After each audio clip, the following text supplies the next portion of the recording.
Assalamualaikum warahmatullahi wabarakatuh. Halo semuanya, bagaimana kabarnya? Semoga kalian selalu dalam keadaan sehat walafiat ya. Hari ini kita akan belajar IPA mengenai energi alternatif. Sudah siap belajar? Disimak ya. Apa sih energi alternatif itu? Bumi memiliki sumber daya alam yang sangat melimpah. Beberapa di antaranya tersedia dalam jumlah terbatas dan tidak dapat diperbaharui, seperti minyak bumi dan gas alam. Nah, makanya ada beberapa energi alternatif untuk mengganti energi-energi yang terbatas tersebut. Energi alternatif juga lebih ramah lingkungan. Energi alternatif atau energi terbarukan adalah energi yang berasal dari alam. Sumber energi alternatif di alam ada dalam jumlah yang tak terbatas atau memiliki jangka waktu habis yang lama. Apa saja energi alternatif itu ya? Yang pertama ada energi air, kemudian ada energi angin, ada energi matahari, ada energi panas bumi, dan ada energi biomasa. Energi air. Energi pada air yang mengalir dapat dimanfaatkan untuk berbagai hal. Contohnya, air dari air terjun dan bendungan yang dimanfaatkan untuk menghasilkan listrik di PLTA. PLTA itu adalah pembangkit listrik tenaga air.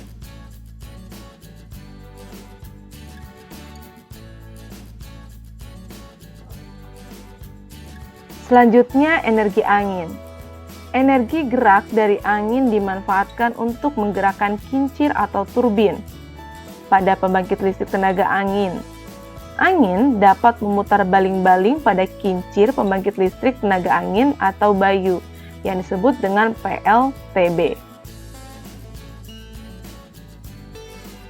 Kemudian energi matahari. Energi matahari disebut juga energi surya, yang merupakan energi yang tidak ada habisnya.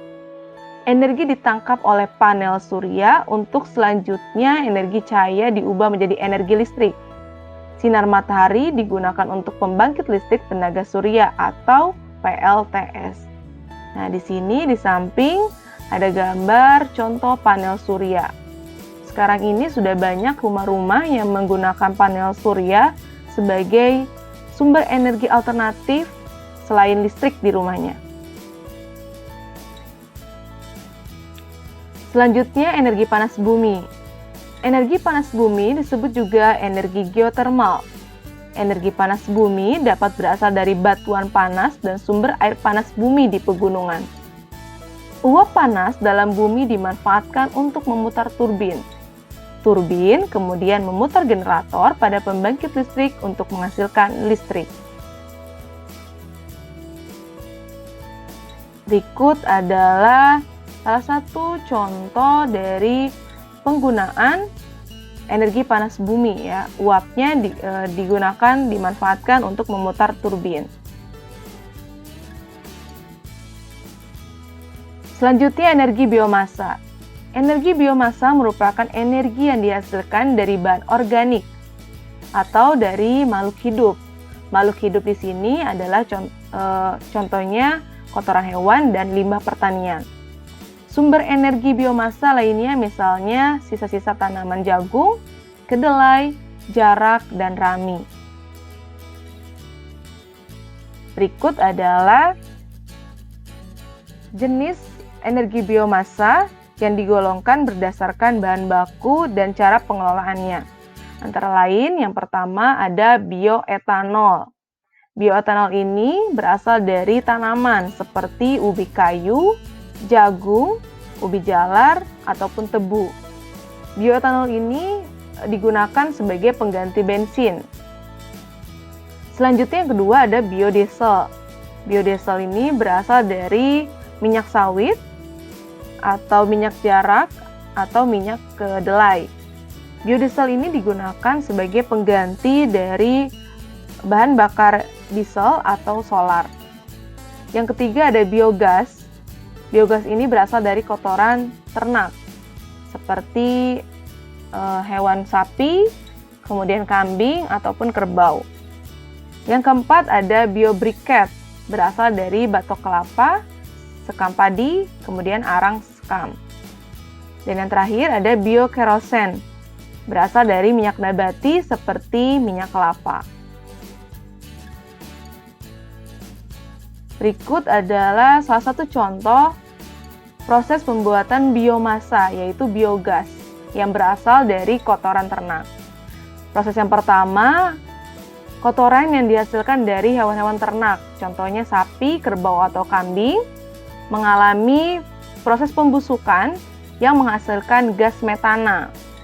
Yang kemudian gas metana tersebut digunakan untuk proses pembakaran. Uap panas dari pembakaran itu digunakan untuk memutar turbin generator listrik dan menghasilkan energi listrik yang kita gunakan dalam kehidupan sehari-hari. Ini merupakan proses dalam pembuatan biomasa, yaitu biogas.